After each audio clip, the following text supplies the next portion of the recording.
Bihar DElEd entrance exam 2024 के लिए हिंदी का प्रैक्टिस सेट लेके आए हुए हैं, जो कि आज प्रैक्टिस सेट नंबर 1 रहने वाला है हिंदी का। देखिए, जो आपका 2024 का लेटेस्ट एग्जाम पैटर्न है, उसी पैटर्न पर आप सभी को ये प्रैक्टिस सेट दिया जाएगा। तो आप इस प्रैक्टिस सेट को कंप्लीट जरूर सॉल्व कीजिएगा। और देखिए, आप सभी को बताना चाहते हैं, अभी जो है कि प्रीवियस क्वेश्चन आप सभी को कवर करवा दिया गया है, प्लस में बिहार जीके का टॉप 100 क्वेश्चन का क्लासेस आपको दिया गया था। इसके अलावा जो है कि ज्योग्राफी का टॉप 100 क्वेश्चन कवर करवाया गया, प्लस में फिजिक्स का भी टॉप 100 क्वेश्चन कवर करवाया गया है। और अभी तक में जो है कि विज्ञान का 2 प्रैक्टिस सेट कंप्लीट हो चुका है। अगर नहीं कवर किए हैं तो जरूर कर लीजिएगा, सारा प्लेलिस्ट बना दी है, जाके देख लीजिएगा आप सभी। तो चलिए शुरू करते हैं आज की सेशन को। हम सभी क्लास को लाइक करके आप सभी शेयर अपने दोस्तों में जरूर कर दीजिएगा। फर्स्ट क्वेश्चन देखिए कि निम्नलिखित प्रश्न में से 4 विकल्प दिए गए हैं, जिनमें से उस विकल्प का चयन करें जो दिए गए शब्द या वाक्य का सबसे अच्छा एक शब्द विकल्प है। क्वेश्चन दिया हुआ है कि उपकार को मानने वाला को क्या कहते हैं। अगर इन सेट में किसी भी क्वेश्चन का आंसर पता हो तो अपना आंसर आप सभी नीचे कमेंट बॉक्स में बता सकते हैं। हर क्वेश्चन को बिल्कुल डिटेल से कवर करेंगे हम सभी, और जो एक्स्ट्रा फैक्ट बन सकता है उसे भी हम सभी कवर करेंगे। बिल्कुल बिंदास से प्रैक्टिस सेट आप लगाइए और लास्ट में जरूर अपना स्कोर बताइएगा कि 30 क्वेश्चन में कितने क्वेश्चन आप सभी सही कर पा रहे हैं। तो देखिए, उपकार को मानने वाला को कृत्यक कहा जाता है, ध्यान रखिएगा। ए राइट आंसर रहेंगे। क्लियर है, क्या कहा जाता है? कृत्यक कहा जाता है। अगला क्वेश्चन कर लेते हैं। अगला क्वेश्चन दिया हुआ है, देख लीजिए यहाँ पे, अनेकार्थी शब्द का अर्थ बतलाना है, इसमें चुनना है। कनक का मतलब क्या होता है? कनक का मतलब क्या होता है? तो इसका राइट आंसर क्या हो जाएंगे? सोना। ध्यान रखिएगा, कनक का मतलब होता है सोना, यानी कि कनक का उदाहरण क्या है? सोना। जैसे कि चांदी का उदाहरण क्या हो जाता? रजत आ जाता, रूपा आ जाता, रूपक हो जाता, चंद्रहास आ जाता, ये सभी चांदी का है।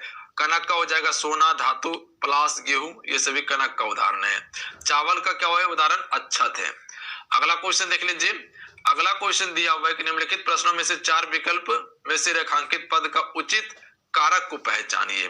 कारक इसमें दिया हुआ है, कारक को पहचानना है। क्या दिया हुआ है? बोतल में दूध बचा है, इसमें कौन सा कारक हो जाएगा? तो आप सभी को क्या पता है? में और पर, जहां पर उपयोग हो कारक में ये चिन्ह का, तो वहां पर अधिकरण कारक हो जाता है, यानी कि अधिकार करके बैठा हुआ है। डाल पर पक्षी बैठा हुआ है, यानी कि उसमें अधिकरण कारक है। डाल पर पक्षी बैठा हुआ है, यानी कि पर अधिकार करके बैठा हुआ है, इसीलिए क्या हो जाएंगे? ये अधिकरण कारक होंगे। क्लियर है? तो बोतल में दूध बचा है, अधिकरण कारक है। क्लियर है? निम्नलिखित प्रश्न में से 4 विकल्प में से क्रिया का सही रूप को पहचानिए। स्कूल बस 5 मिनट डैश आना सामान्य भविष्य काल है। तो यहाँ पे जो कि डैश दिया हुआ है, यहाँ कौन सा अर्थ आएगा? कौन सा वाक्य आ जाएगा? तो स्कूल बस 5 मिनट में आएगी। स्कूल बस जो कि फ्रेंड बस 5 मिनट में आएगी। क्लियर है? देखिए, सामान्य भविष्य काल किसे कहते हैं? तो ध्यान रखिएगा, क्रिया के जिस रूप में उसके भविष्य में होने की संभावना का पता चलता हो, ध्यान रखिएगा, उसे ही हम सभी क्या कहते हैं? सामान्य भविष्य काल कहते हैं। जैसे कि 5 मिनट में बस आएगी, ये पता चल गया कि हमको बस है कि 5 मिनट में आएगी। तो ध्यान रखिएगा कि इसमें क्या हो जाता है? भविष्य में आने वाला चीज का पता चल जाता है हमको। अगला क्वेश्चन दिया हुआ है कि निम्नलिखित प्रश्न में से वाक्य के संरचना के आधार पर क्रिया के भेद बताइए। क्वेश्चन दिया हुआ है कि रवि दीवार रंगने लगा, इसमें कौन सा क्रिया है? तो इसमें हो जाएगा संयुक्त क्रिया। ध्यान रखिएगा आप सभी, option number D right answer हो जाएंगे। रवि दीवार रंगने लगा, संयुक्त क्रिया होगा। देखिए, क्रिया किसे कहते हैं? जिस शब्द के द्वारा किसी जो दिए गए शब्द का सही स्त्रीलिंग वाला विकल्प।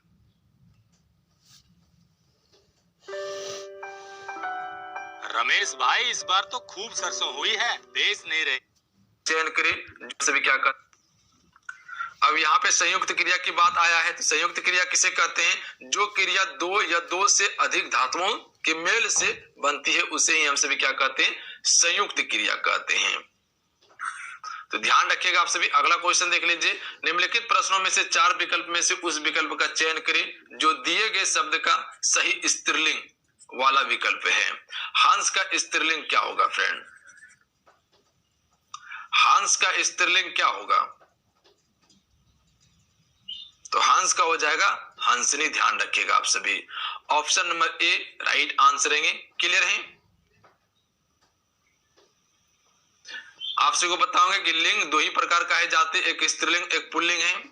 जैसे अगर पुल्लिंग में बात किया जाए तो पुल्लिंग में अगर सजीव में बात किया जाए तो कुत्ता हो जाएंगे, बालक हो जाएंगे, खटमल हो जाएंगे, लड़का हो जाएंगे, ये सभी क्या है? पुल्लिंग है। बैल हो जाएंगे, भाईसा हो जाएगा, ये सभी क्या है? पुल्लिंग है, ध्यान रखिएगा। स्त्रीलिंग में क्या हो जाएगा? जैसे माता हो गया, रानी हो गया, घोड़ी हो गया, कुतिया हो गया, हंसनी हो गया, ये सभी क्या है? स्त्रीलिंग है।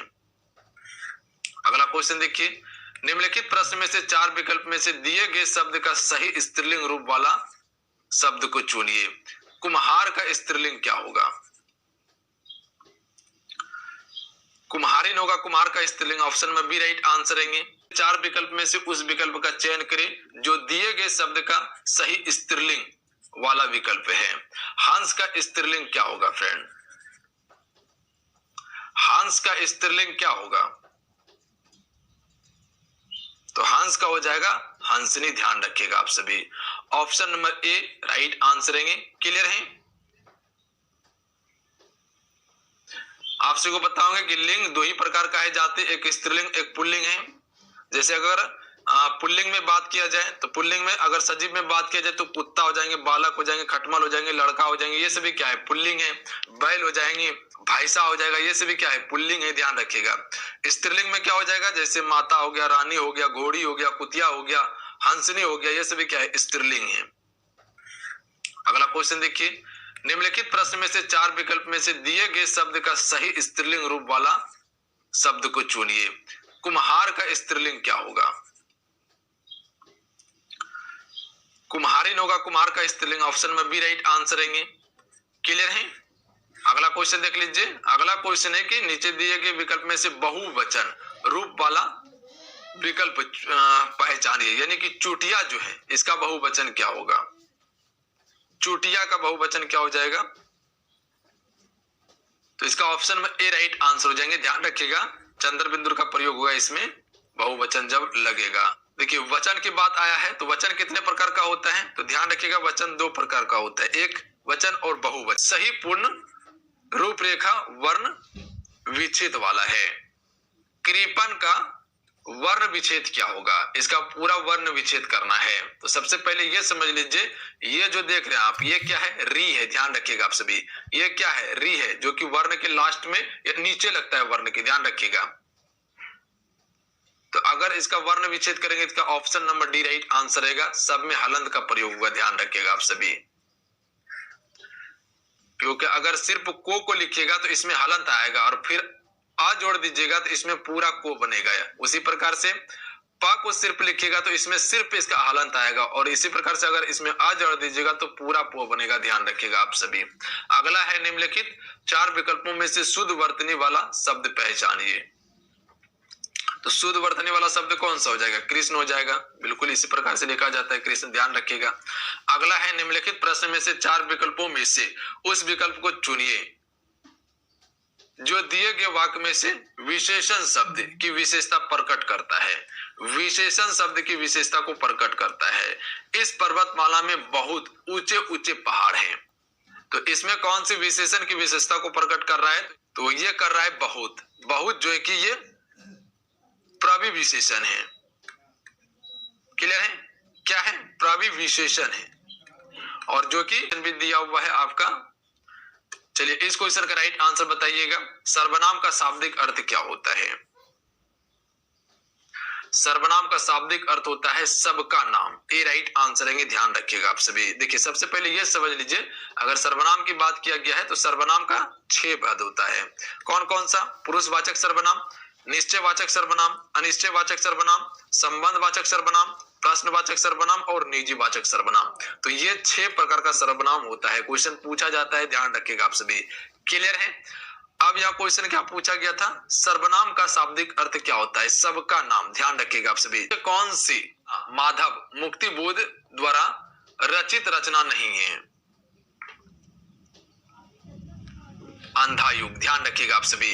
ये इसके द्वारा रचित रचना नहीं है। इसकी रचना है कौन? तो ध्यान रखिएगा, धर्मवीर है। क्लियर है? धर्मवीर भारतीय इसकी रचनाकार हैं। बाकी बात जो है कि गजानन माधव मुक्ति बोध की रचना क्या है? चांद का मुंह टेढ़ा, भूरी भूरी खाक धूल, नए साहित्यकार का सौंदर्य शास्त्र, ये सभी किसका रचना है? तो गजानन माधव मुक्ति बोध का है। अगला क्वेश्चन देख लीजिए। अगला क्वेश्चन दिया हुआ है कि पृथ्वीराज रासोर के लेखक कौन है? चलिए बताइएगा आप सभी, पृथ्वीराज रासोर के लेखक कौन है फ्रेंड? तो इसके लेखक है चंद्र बरदाई। ए राइट आंसर रहेंगे। क्लियर है? पृथ्वीराज रासोर के लेखक। अच्छा आपसे भी बताइएगा कि कलहन द्वारा कौन कौन सी पुस्तक लिखी गई है? एक ही बता दीजिए। कलहन के द्वारा आपसे को बताओगे वाल्मीकि द्वारा रामायण लिखी गई है। उसके बाद हर्षवर्धन के द्वारा कौन सी पुस्तक लिखी गई है? तो रत्नावली और प्रियदर्शिका, ये किसके द्वारा लिखी गई है? हर्षवर्धन। ध्यान रखिएगा, रत्नावली और प्रियदर्शिका हर्षवर्धन के द्वारा, वाल्मीकि द्वारा रामायण, उसके बाद कलहन के द्वारा राजतरंगिणी नामक पुस्तक लिखी गई है फ्रेंड, ध्यान रखिएगा।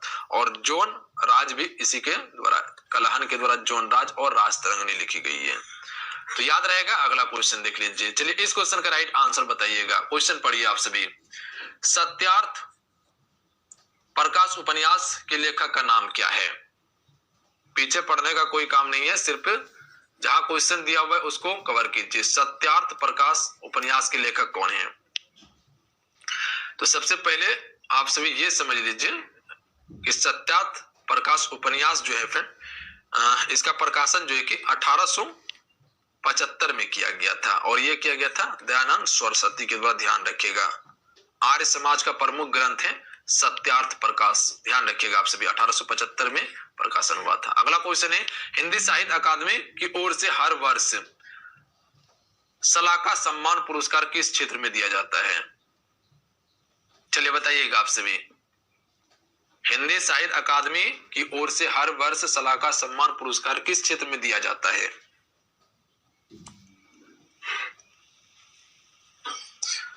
तो ये भाषा सांस्कृतिक क्षेत्र में दिया जाता है। ए राइट आंसर। करना चाहते हैं डिटेल से थ्योरी क्लास तो एप्लीकेशन से जुड़ सकते हैं, वहां आपको कंप्लीट करवाया जा रहा है, इसमें कहीं कोई कंफ्यूजन नहीं है। निम्नलिखित प्रश्न में से 4 विकल्प दिया हुआ है, उस सही विकल्प का चयन करें जो पद के उचित अलंकार रूप का सबसे अच्छा विकल्प है। अलंकार दिया हुआ है रघुपति, राघव, राजा, राम, इसमें कौन सा अलंकार होगा फ्रेंड? तो देखिए इसमें जो अलंकार हो जाएगा आपका अनुप्रास अलंकार हो जाएगा। ए राइट आंसर है। क्लियर है? अब देखिए अनुप्रास अलंकार कहते किसे हैं? तो ध्यान दीजिएगा आप सभी, जब किसी काव्य को सुंदर बनाने के लिए, जब किसी काव्य को सुंदर बनाने के लिए किसी वर्ण की बार बार, ध्यान रखिएगा, किसी की सीता के आगे रामा खड़ी है, यहाँ पे एक रेखांकित शब्द होगा, ध्यान रखिएगा, ये आपका रेखांकित शब्द है।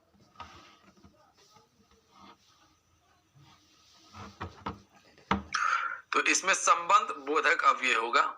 ए राइट आंसर है। ध्यान रखिएगा आप सभी, संबंध बोधक अव्यय होगा इसमें। अगला क्वेश्चन देख लीजिए। चलिए इस क्वेश्चन का राइट आंसर बताइएगा। अशुद्ध वाक्य के रूप में सबसे अच्छा विकल्प को चुनना है।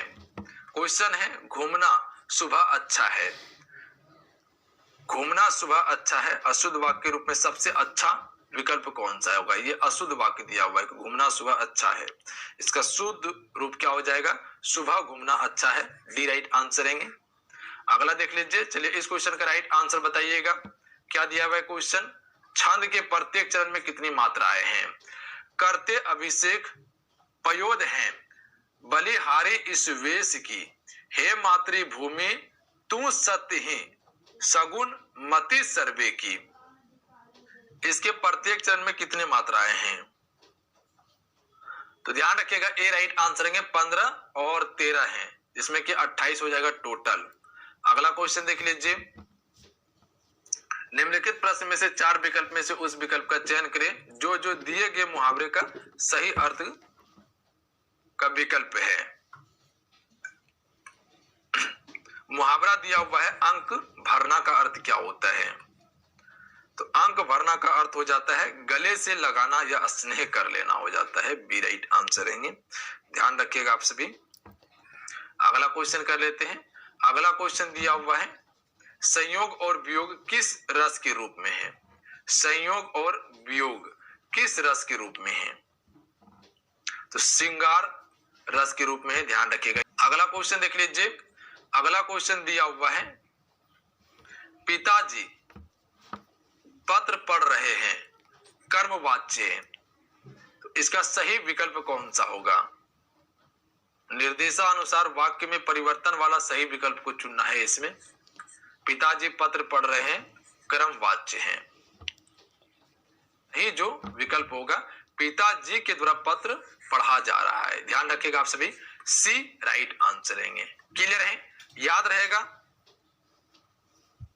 कर्मवाच्य में क्या होता है?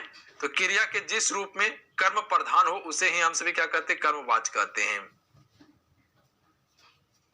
जैसे कि कवियों द्वारा कविता लिखी जा रही है या लिखी गई हो, रोगी को दवा दी गई है, उससे पुस्तक पढ़ी गई है, तो ये सभी क्या है? कर्मवाच्य का उदाहरण है। उसी प्रकार से पिताजी के द्वारा पत्र पढ़ा जा रहा है, ये क्या है? कर्मवाच्य का उदाहरण है। अगला क्वेश्चन देख लीजिए, योजक चिन्ह का सही उदाहरण कौन सा होगा फ्रेंड? तो योजक चिन्ह का सही उदाहरण हो जाएगा, शिवाजी और शिवेश भाई बहन है, तो योजक चिन्ह यहां प्रयोग होगा। शिवाजी और शिवेश भाई और क्या है? बहन है। माता पिता में भी योजक चिन्ह का प्रयोग होता है। सप्त सिंधु का समास विग्रह क्या होगा?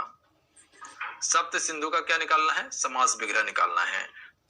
तो सप्त सिंधु का समास विग्रह हो जाएगा 7 सिंधुओं का समूह। ऑप्शन में सी राइट आंसर हो जाएगा। ध्यान रखिएगा आप सभी। इसमें समास कौन सा होगा? तो इसमें द्विगु समास होगा। द्विगु समास कैसे होगा? तो ध्यान रखिएगा आप सभी। आपसे वो क्या बताए थे कि अगर जहां पर संख्यावाचक शब्द आ जाए, जैसे कि तेराहा, जैसे कि चौराहा, जैसे सप्ताह हो गया, ये सभी क्या है? ये सभी द्विगु समास है। तो सप्त सिंधु यानी कि 7 सिंधुओं का समूह, इसमें कौन सा समास हो जाएगा? तो आपका द्विगु समास होगा। क्लियर है?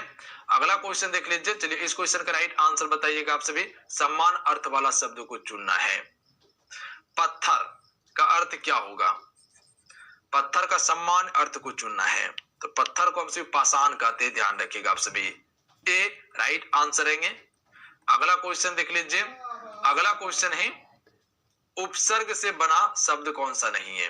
निम्नलिखित प्रश्न में से 4 विकल्प हैं, उस विकल्प का चयन करें जो उपसर्ग से बना शब्द नहीं है। चलिए बताइएगा इस क्वेश्चन का राइट आंसर क्या हो जाएगा? उपसर्ग। सबसे पहले ये समझ लीजिए, उपसर्ग जो है ये किसी भी शब्द के सबसे फर्स्ट में प्रयोग होता है, यानी कि आगे, और प्रत्यय जो है किसी भी शब्द के पीछे में प्रयोग होता है।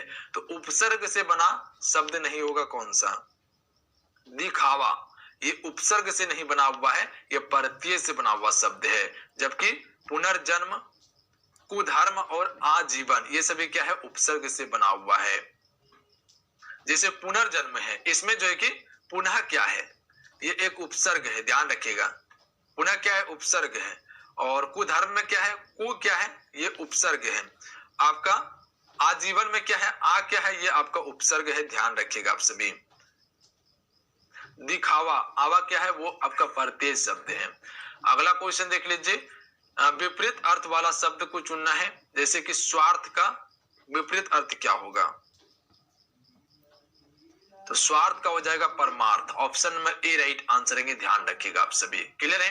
अगला क्वेश्चन देख लीजिए। अगला क्वेश्चन दिया हुआ है, प्रत्यय से बना शब्द है।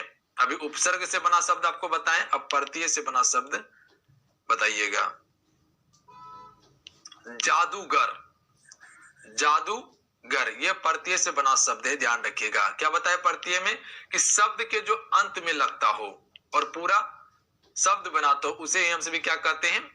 प्रत्यय कहते हैं, ध्यान रखिएगा आप सभी।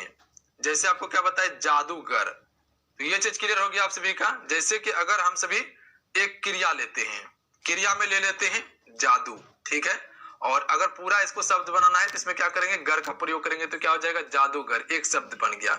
उसी प्रकार से अगर हम एक क्रिया लेते हैं सुन, अगर इसको पूरा बनाना है तो इसमें आई का प्रयोग कर लेंगे, तो क्या हो जाएगा? ये सुनाई हो जाएगा। तो इस प्रकार से आई क्या है? ये प्रत्यय है। गर क्या है? ये एक प्रत्यय शब्द है।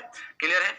अगला क्वेश्चन देख लीजिए। निम्नलिखित में से 4 विकल्प दिए हुए हैं, उस विकल्प का चयन करें जो संधि, सही संधि विच्छेद वाला विकल्प है। अत्यधिक का संधि विच्छेद क्या होगा?